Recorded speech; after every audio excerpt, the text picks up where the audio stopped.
Assalamualaikum warahmatullahi wabarakatuh. Salam Pancasila. Halo semuanya, apa kabar kalian hari ini? Semoga kita semua dalam keadaan sehat walafiat, tiada kurang suatu apa. Nah, kali ini sobat, kita akan belajar pada bab yang kedua, yaitu hak dan kewajiban warga negara.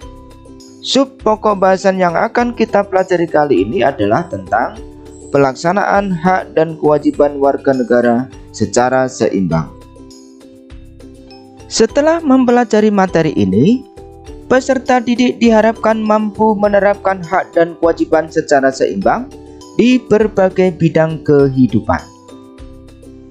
Bagaimana agar hak dan kewajiban dapat dilaksanakan secara seimbang?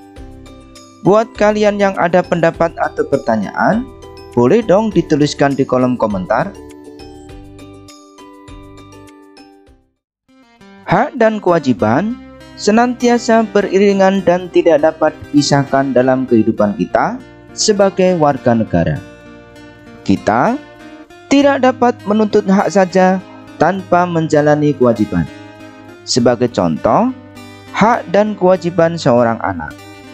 Salah satu hak anak adalah mendapatkan kasih sayang dan perhatian dari orang tua. Hak tersebut harus diimbangi dengan kewajiban mematuhi nasihat dan membantu pekerjaan di rumah orang tua. Upaya tersebut menunjukkan bentuk keseimbangan pelaksanaan hak dan kewajiban dalam kehidupan sehari-hari.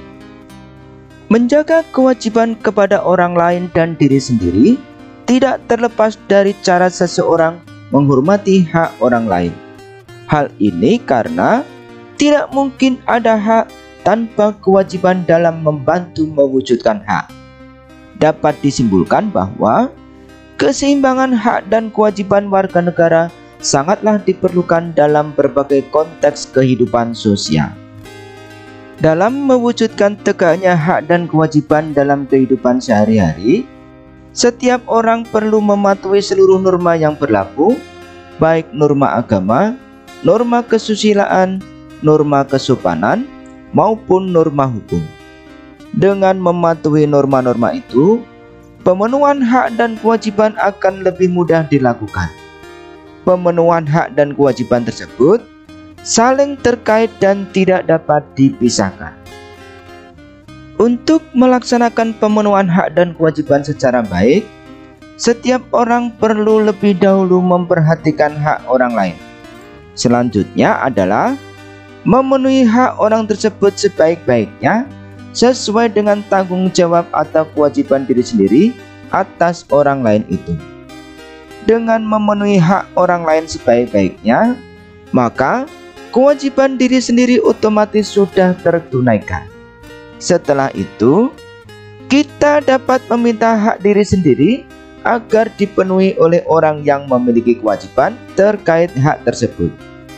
Bila antar peserta didik memahami akan pentingnya kebersihan kelas, tiap-tiap peserta didik harus mempunyai kesadaran akan kewajiban tugas piket kebersihan kelas secara adil. Dengan cara itu, kamu akan memperoleh hak yang sama untuk menikmati suasana kelas yang nyaman dalam belajar. Adapun contoh-contoh hak dan kewajiban peserta didik di berbagai lingkungan sebagai berikut. 1. Hak dan kewajiban di lingkungan sekolah. Di lingkungan sekolah, setiap peserta didik memperoleh beberapa hak dan melaksanakan kewajiban. Contoh hakmu sebagai peserta didik di sekolah sebagai berikut. 1. Mendapatkan suasana belajar dengan tenang. 2. Menggunakan fasilitas sekolah. 3. Meminjam buku di perpustakaan. 4. Mendapatkan bantuan beasiswa bagi yang membutuhkan. 5. Bebas mengikuti organisasi atau ekstrakurikuler di sekolah. Tidak hanya memperoleh hak, seorang peserta didik juga harus melaksanakan kewajiban. Contoh kewajiban peserta didik di sekolah yang dapat kamu lakukan sebagai berikut. 1. Menghormati guru, tenaga kependidikan, dan semua warga sekolah. 2. Merawat dan menjaga fasilitas sekolah dengan baik serta tidak merusaknya. 3. Melaksanakan tata tertib sekolah. 4. Tidak berperilaku semena-mena terhadap warga sekolah. 5. Mengikuti upacara bendera. Merawat dan menjaga fasilitas kelas merupakan salah satu wujud pelaksanaan kewajiban peserta didik. Dengan melaksanakan kewajiban tersebut, peserta didik akan memperoleh hak belajar di kelas dengan nyaman. 2. Hak dan kewajiban dalam keluarga. Penerapan hak dan kewajiban anak dapat dimulai dari lingkungan terkecil, yaitu keluarga. Apabila anak dikenalkan hak dan kewajiban secara seimbang sejak kecil, anak akan terdidik menjadi seseorang berbudi baik dan disiplin pada kemudian hari. Contoh hak dalam keluarga yang dapat diperoleh seseorang anak ketika berada di rumah sebagai berikut. 1. Mendapatkan kasih sayang penuh dari orang tua ataupun anggota keluarga yang lain. 2. Memperoleh pendidikan dan bimbingan saat belajar. 3. Mendapatkan perlindungan dan keamanan dari orang tua. 4. Mendapatkan kesejahteraan dan pemenuhan kebutuhan hidup. 5. Mendapatkan jaminan kesehatan dari orang tua. Selain memperoleh hak, seorang anak juga harus memenuhi kewajibannya kepada orang tua ataupun anggota keluarga lain.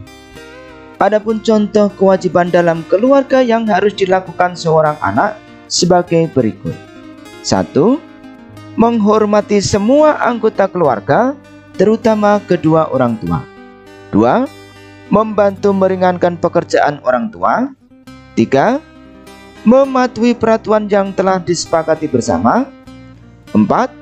Menjaga nama baik keluarga dengan berperilaku baik dan santun. 5. Selalu berkata jujur kepada orang tua. 3. Hak dan kewajiban di lingkungan masyarakat.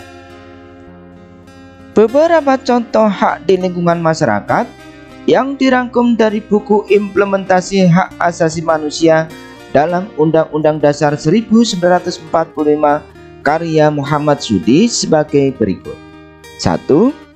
Mendapatkan persamaan kedudukan dan kepastian di mata hukum dan pemerintahan. 2. Mengeluarkan pendapat. 3. Beragama dan beribadah. 4. Membela negara. Adapun contoh kewajiban di lingkungan masyarakat sebagai berikut. 1. Menjunjung tinggi hukum yang berlaku di Indonesia, terutama peraturan serta nilai dan norma di lingkungan masyarakat. 2. Menjaga kelestarian dan keamanan lingkungan sekitar. 3. Menjaga kebersihan lingkungan sekitar. Nah sobat, kita sudah sampai pada bagian akhir video pembelajaran kali ini. Kesimpulannya adalah, dalam pelaksanaannya, hak dan kewajiban harus dilaksanakan dengan seimbang.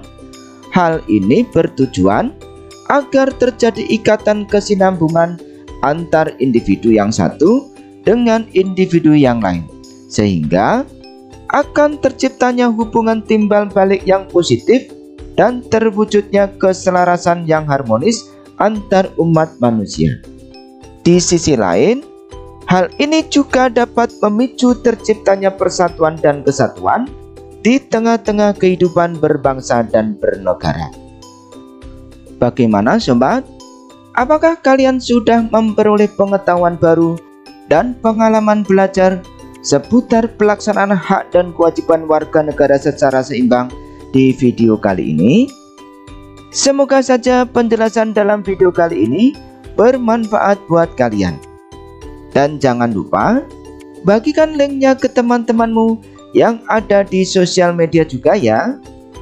Buat yang sudah menonton dari awal, boleh dong untuk memberikan like, comment, share, dan subscribe buat channel kita ini. Saya Ahmad Rifai pamit undur diri, dan jangan lupa belajarlah yang giat jika kita ingin menjadi orang sukses. Wassalamualaikum warahmatullahi wabarakatuh.